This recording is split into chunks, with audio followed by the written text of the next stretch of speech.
A'udzu billahi minasyaitonir rajim. Bismillahirrahmanirrahim. Alhamdulillahi rabbil alamin. Arrahmanir rahim. Maliki yaumiddin. Iyyaka na'budu wa iyyaka nasta'in. Ihdinas siratal mustaqim. Siratal ladzina an'amta 'alaihim ghairil maghdubi 'alaihim waladdallin. Asyhadu an la ilaha illallah wahdahu la syarikalah wa asyhadu anna Muhammadan abduhu wa rasuluh. Allahumma shalli ala nabiyyina Muhammadin wa ala alihi wa sallim. Amma ba'du, ayyuhan nas, usikum wa iyaya bitaqwallah faqad fazal muttaqun. Wasiat bertakwa pada kali ini kita ambil dari surat 42 ayat 22. Taradzalimina musfikina mimma kasabu wa huwa waqi'un bihim. Anda melihat secara ilmiah para pelaku dulumat ketakutan mimma kasabu disebabkan apa yang mereka telah perbuat. Wa huwa waqi'un bihim, padahal memang azab yang mereka takutkan itu menimpa mereka. Mereka ketakutan dan memang azab itu menimpa mereka. Walladzina amanu wa amilus solihati, sebaliknya mereka yang berpandangan dan bersikap hidup dengan ajaran Allah menurut sunnah Rasul, yaitu yang berbuat tepat dengan yang demikian, fi raudhatil jannati, mereka ada di taman-taman kehidupan jannah. Lahum ma yasha'una inda rabbihim, bagi mereka apa yang mereka kehendaki pada kebijakan pembimbing mereka. Dzalika huwal fadlul kabir, itulah dia karunia yang besar. Jadi pada ayat ini digambarkan para pelaku dulumat itu ketakutan. Mungkin kita bisa membayangkan dengan bal mata'na haula'i wa aba'ahum, tetapi kami memberi kesenangan kepada mereka berikut nenek moyang mereka. Kami memberi kesenangan kepada orang-orang ini berikut nenek moyang mereka. Tergambarlah kesenangan mereka. Tapi dalam ayat ini taradzalimina musfikina, Anda melihat secara ilmiah orang-orang yang bertanggapan dulumat ketakutan mimma kasabu, dari apa yang mereka telah perbuat. Mereka melakukan berbagai pelanggaran dalam kehidupan manusia. Mereka melakukan pelanggaran dari sektor keadilan, mereka melakukan pelanggaran dari sektor kemakmuran, mereka melakukan pelanggaran dari sektor keamanan dan dari berbagai sektor kebaikan. Ujungnya mereka akan ketakutan sendiri dengan apa yang mereka perbuat. Itulah yang harus kita hindari, dan kalau itu sudah menimpa siapapun dan kita bisa membaca siapa ini yang dimaksud, maka kalimat selanjutnya sebaliknya, walladzina amanu wa amilus solihati fi raudhatil jannah. Mereka yang berpandangan bersikap hidup dengan ajaran Allah menurut sunnah Rasul, yaitu yang berbuat tepat dengan yang demikian, ada di dalam taman-taman kehidupan jannah. Lahum ma yasha'una inda rabbihim, bagi mereka apa yang mereka kehendaki pada kebijakan pembimbing mereka. Dzalika huwal fadlul kabir, itulah dia karunia yang besar. Itu tentu yang harus kita inginkan. Sehingga dalam hal ini maka kita sudah berbicara dulu tentang basic human right. hak asasi manusia yang mendasar, perkenalkan fungsi Allah. Perkenalkan kepada manusia fungsi pencipta.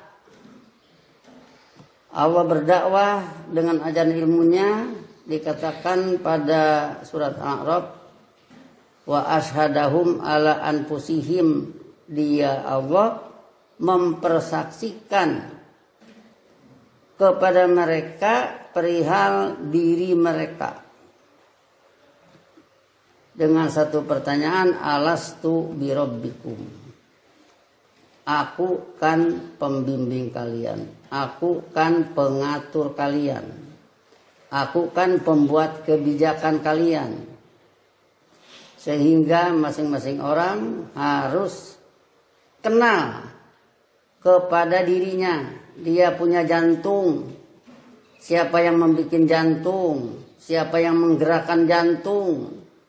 Dia punya anus, siapa yang membuat anus, siapa yang mengotomatiskan anus, siapa yang membuat paru-paru, siapa yang mengedarkan paru-paru sehingga berfungsi menjadi alat pernapasan.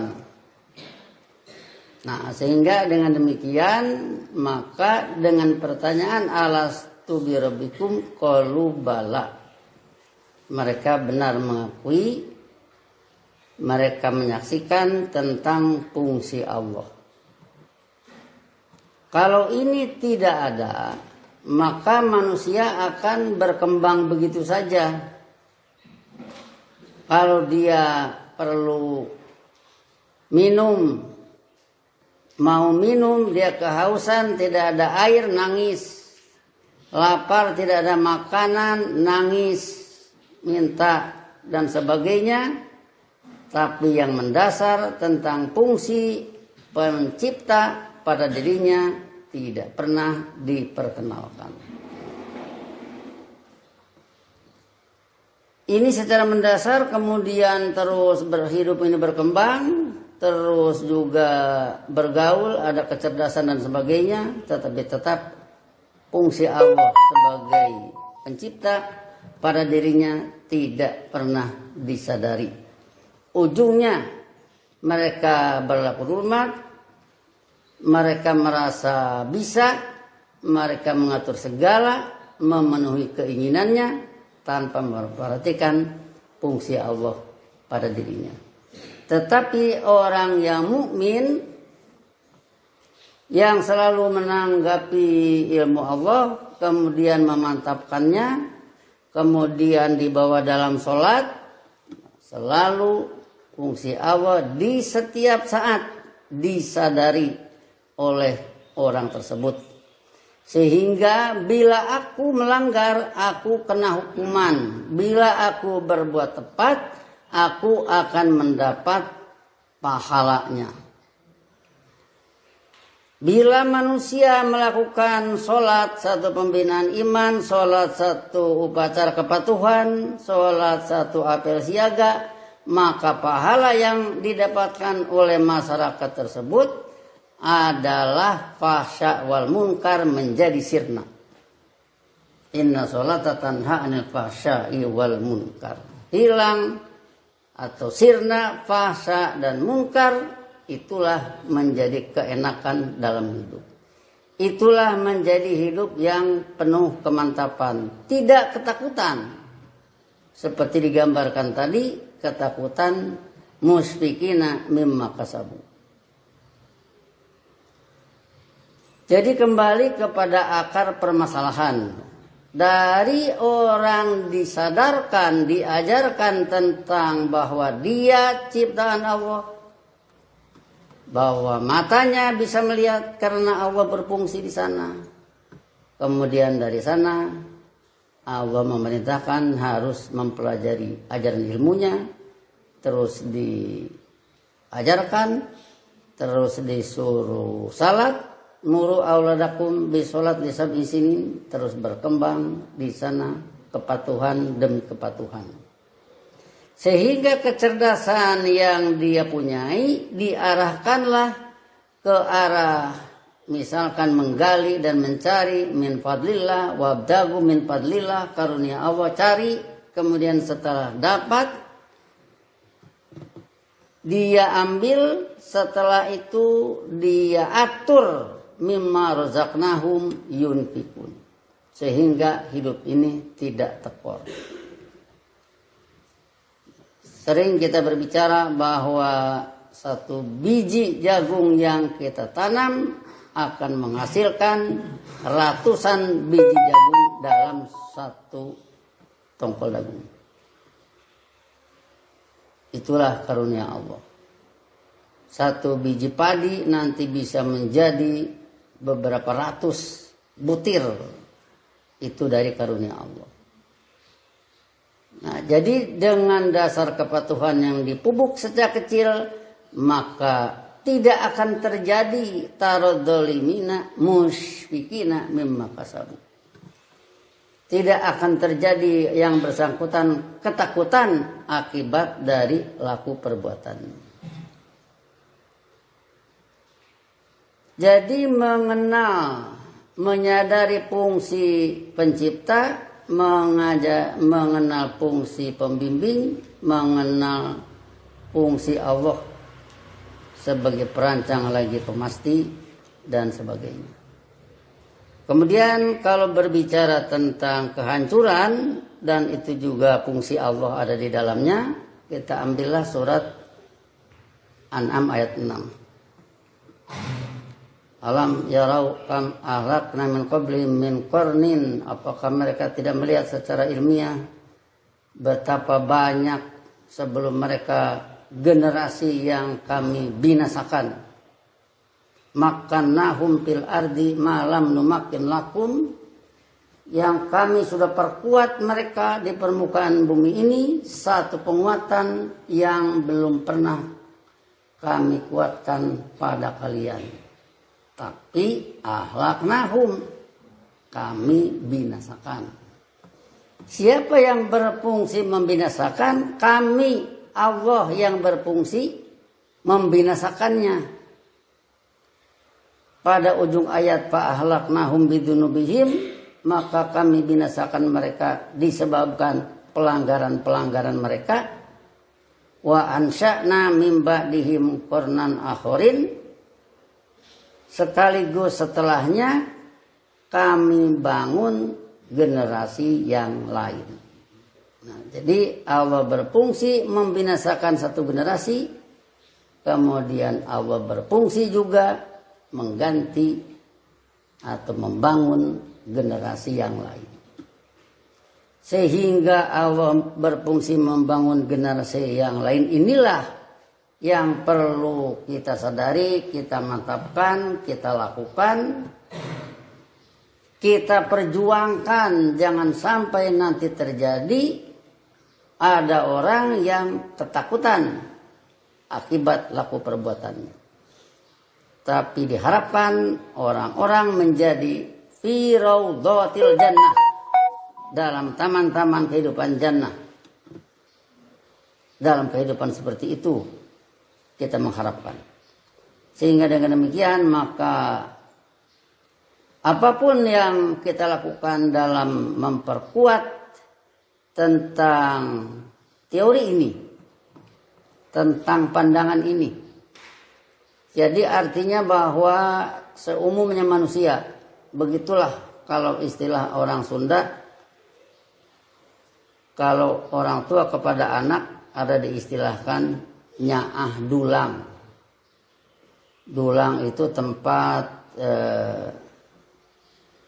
nasi ya, nasi yang sudah matang itu dibolak-balik itu didulang. Dulang itu tempat nasi. Nyaah dulang itu artinya dia sayang anak itu kalau tidak makan. Kalau tidak makan ditanya-tanyakan, sudah makan belum?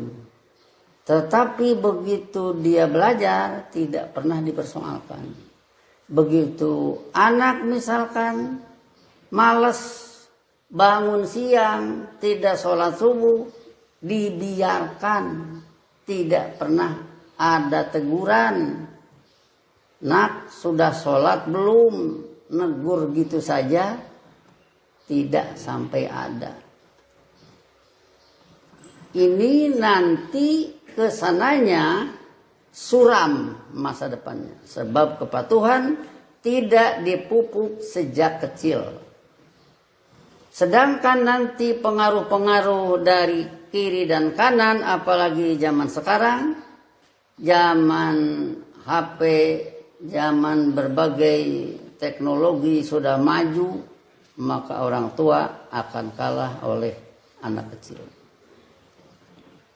Inilah satu kekhawatiran yang kalau tidak cepat diambil tindakan yang tepat, maka masa depan akan terjadi kesulitan.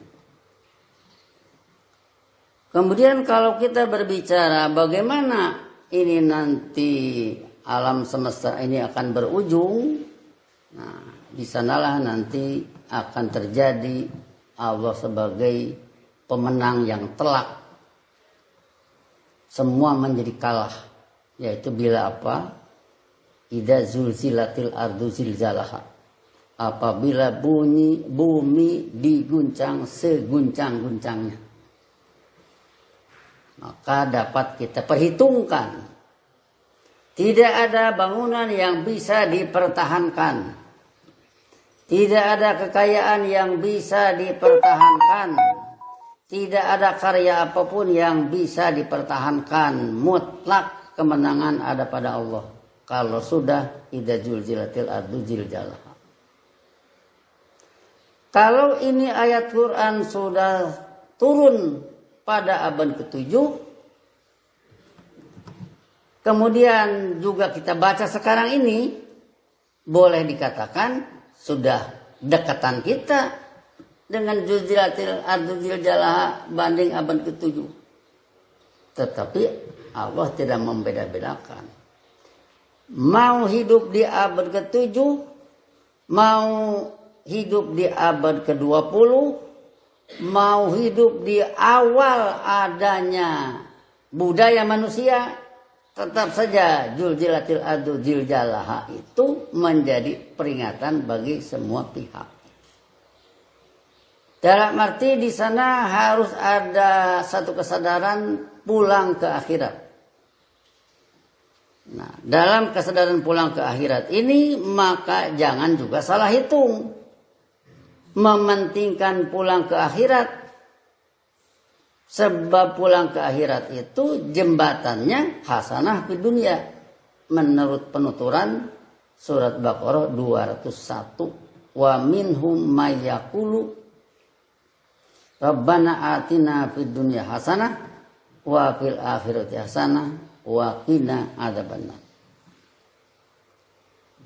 Wahai pembimbing kami, datangkanlah kepada kami kehidupan hasanah di dunia ini, kehidupan hasanah di akhirat kelak, wa qina adzabannar, serta jagalah kami dari azab kehidupan nar.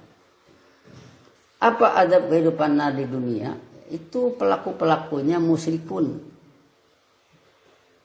Karena aksaruhum musyrikin. Kebanyakan manusia itu musyrik. Apa musyrik? Mengikut sertakan selain kebijakan Allah dengan kebijakan Allah. Seharusnya Allah la syarikalahu dalam doa iftitah. Bagi Allah tidak ada pembuat kebijakan yang lain. Allah saja yang membuat kebijakan. Allah saja yang berkuasa. Allah saja yang mengatur. Nah, disinilah fungsi la syarikalahu, sehingga begitu nanti masuk ke Al-Fatihah, masuk ke Bismillahirrahmanirrahim, memusuhi doktrin-doktrin asnam, doktrin-doktrin pembengkokan, kemudian masuk ke alhamdulillah mengapresiasi fungsi Allah sebagai komandan dalam hidup, harus diapresiasi, harus dijunjung tinggi, harus dihargai setinggi-tingginya. Jangan sampai terbalik nanti. Syaitan sebagai musuh Allah dihargai, Allah sendiri dengan dakwah nur menurut sunnah Rasul malah diabaikan. Maka di sanalah apresiasi terhadap fungsi Allah sebagai Rabbil Alamin, fungsi Allah sebagai Ar-Rahman Ar-Rahim, fungsi Allah sebagai Maliki Yaumiddin. Itulah penguasa. Malikun sama dengan malaka yang memiliki mulkan. Berkuasa, malikun penguasa. Yaumiddin semua ada periodenya, semua ada regulasi, baik alam semesta ataupun kehidupan manusia. Allah lah penguasanya. Kalau kita melihat pertentangan antara Fir'aun dengan Nabi Musa, maka yang harus kita sadari bahwa Fir'aun berikut Nabi Musa, Rabbunnya, Malikunnya tetap Allah. Nabi Musa punya mata, matanya tergantung pada Allah. Nabi Musa melihat menurut ilmu Allah. Fir'aun punya mata, matanya tergantung kepada Allah, tapi yang Fir'aun melihat bukan menurut kebijakan Allah. Di situ bedanya, tapi tetap ada di dalam kuasa Allah. Bila suatu waktu tindakan Fir'aun sudah kelewat batas, mengejar-ngejar Nabi Musa karena keberatan orang hidup dengan dinul Islam, maka di sanalah Allah bertindak sebagai penguasa, tenggelamkan di Laut Merah. Nah, disinilah yang harus kita sadari, jangan sampai terjadi musfikina mimma kasabu, menjadi orang yang ketakutan dari akibat laku perbuatan sendiri. Maka dari jauh-jauh berhitung dengan ilmu Allah, ngomong berhitung dengan ilmu, berbuat berhitung dengan ilmu. Segala-gala diatur oleh ilmu. Nah, kemudian ilmu Allah ini bikinlah menjadi mudah, seperti halnya Nabi memerintahkan yasiru wala tu'assiru. Permudahlah oleh kalian, jangan kalian persulit. Itu eksplorasi ayat harus diusahakan sedemikian rupa, diusahakan semudah-mudahnya ditanggapi oleh orang lain. Kalau sudah dimudahkan juga orang masih kesulitan, maka anjurkanlah mereka saling bantu. Sebab kemungkinan urusan saling bantu ini yang akan mengerti mereka sendiri. Mereka sendiri yang tidak mengerti, mereka sendiri bisa mencari kemana harus bertanya. Si yang ditanyai paham apa yang ditanya, di mana tidak mengertinya. Nah, sehingga dengan demikian maka ada satu segi bahwa ilmu ini berjalan, dan di segi lain rasa persaudaraan juga akan tertanam. Fa asbahtum bi nikmatihi ikhwanan, sebagaimana tertera dalam surat Ali Imran 103. Sebagai satu kenyataan bahwa kalian telah hidup bersaudara binikmatihi, dengan kemantapan ajarannya. Di sini kita melihat satu data bahwa seseorang yang asalnya menjadi preman kawakan, kemudian bermaksud membunuh Nabi Muhammad, kemudian hatinya menjadi sadar dengan apa-apa yang disampaikan oleh wahyu Allah, baik melalui Nabi Muhammad ataupun adiknya sendiri. Ujungnya Umar menyatakan syahadat kepada Nabi Muhammad, menyatakan membela ajaran Allah, menyatakan membela sunnah Rasul, membela Muhammad sebagai Rasulullah. Nah, setelah itu maka tidak ada lagi kedengkian di antara mereka, bahkan terus dengan satu kesadaran berubahlah Umar tidak seperti sebelumnya. Itu sebagai data daripada maghfirah. Ghafaro kita artikan aslaha memperbaiki, sehingga ghufranun atau maghfiratun adalah perbaikan. Allah lah yang memperbaiki. Allah lah yang yaghfiru dengan ajaran ilmunya, sehingga Umar berubah. Jadi ada islah. Dari tukang lacur menjadi berhenti, dari tukang bunuh menjadi berhenti, dari tukang ngerampok jadi berhenti, dari tukang minum menjadi berhenti, dari tukang nipu menjadi berhenti, menjadi orang jujur. Itu data maghfirah, data perbaikan di dunia ini. Sehingga dengan demikian berbagai peristilahan mari kita pertajam, kita viralkan yang membangun kehidupan hasanah, yang jelas menuju keadilan, yang jelas menuju kemakmuran, yang jelas menuju kecerdasan.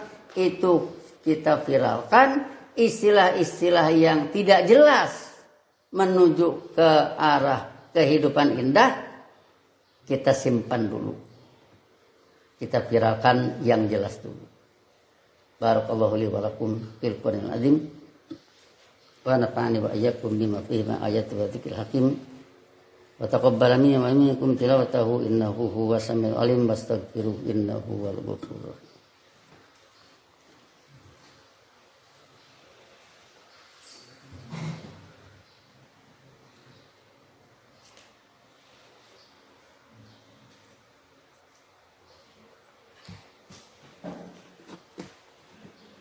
Alhamdulillahilladzi nazzala al-furqana ala 'abdihi liyakuna lil 'alamin nadhira. Asyhadu an la ilaha illallah wahdahu la syarikalah wa asyhadu anna Muhammadan 'abduhu wa rasuluh.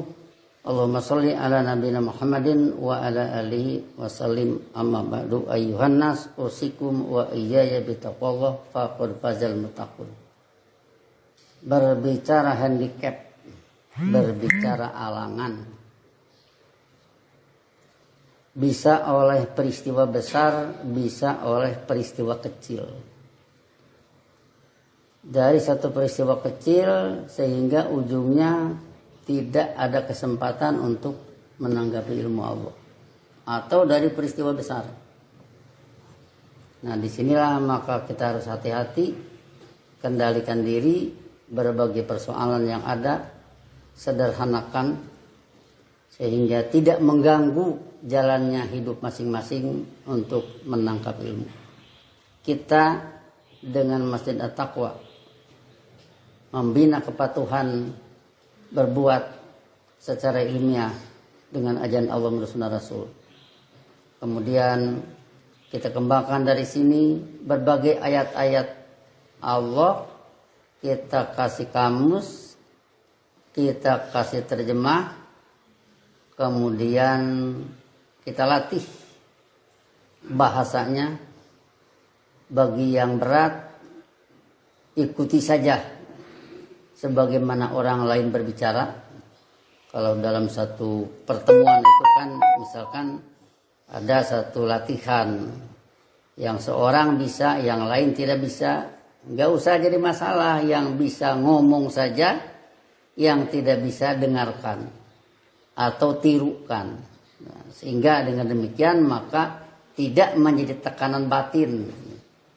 Jadi berproses itu seluruhnya, libatkan seluruh keluarga, libatkan anak-anak, libatkan istri kalau itu suami, libatkan suami kalau dia itu istri, libatkan tetangga dan sebagainya. Sehingga dengan demikian maka memviralkan ini menjadi kerja kita semua dalam rangka menyelamatkan diri, menyelamatkan keluarga, menyelamatkan lingkungan, menyelamatkan bangsa, dan menyelamatkan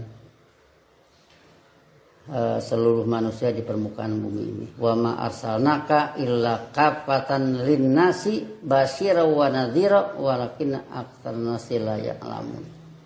Sesungguhnya kami mengutus Anda sebagai pemberi peringatan dan sebagai pemberi kabar gembira bagi seluruh manusia, tetapi sayang masyarakat manusia tidak mengetahui secara ilmiah. Disinilah kita bertolak dengan segala apa yang kita rasakan. Ya tentunya di sini tidak perlu merasa capek. Lakukan saja apa yang bisa oleh semua pihak. Zaman sekarang kita sudah diberi oleh Allah faktor penunjang yang banyak. Dengan adanya aplikasi yang kita bisa kontak dari jauh saja bisa mengajar. Nah ini satu keuntungan bagi kita yang harus kita syukuri.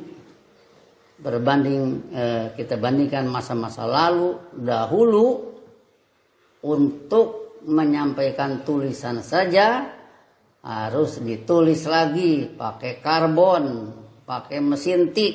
Zaman sekarang cukup satu dipoto di saat itu juga bisa sampai. Ini adalah kemudahan dari Allah. Ya. Kemungkinan kalau kehidupan di akhirat nanti bisa lebih mudah lagi, bisa jadi. Cuman kita tidak bisa memprediksi sebab itu masih gaib. Allahumma sholli ala nabiyina Muhammadin wa ala alihi wasallim. Rabbana la tuzigh qulubana ba'da idh hadaitana wa hab lana min ladunka rahmatan innaka antal wahhab. Rabbana hab lana min azwajina wa dzurriyyatina qurrata a'yun waj'alna lil muttaqina imama. Allahumma ansur man nasara rusulaka wa ahlik man akhraja rusulaka. Allahumma la tuzigh qulubana ba'da idh hadaitana wa hab lana min ladunka rahmatan innaka antal wahhab. Rabbana hab lana min azwajina wa dzurriyyatina qurrata a'yun waj'alna lil muttaqina imama. Allahumma ij'alna muqimis shalat wa dzurriyyatana faj'al afidatan minan nasi tahwi ilaina. Allahumma ij'alna munfiqina mimma razaqtana sirran wa alaniyatan. Allahumma askinnal ardo min ba'dihim bi amnin wa salamin. Rabbana atina fid dunya hasanah wa fil akhirati hasanah wa qina adzabannar. Ibadallah, innallaha ya'muru bil 'adli wa ihsan wa ita'i dzil qurba wa yanha 'anil fahsya'i wal munkari wal baghi ya'idukum la'allakum tadhakkarun. Fadhkurullaha yadhkurkum wad'uhu yastajib lakum wa la dzikrullahi akbar. Aqimus shalat.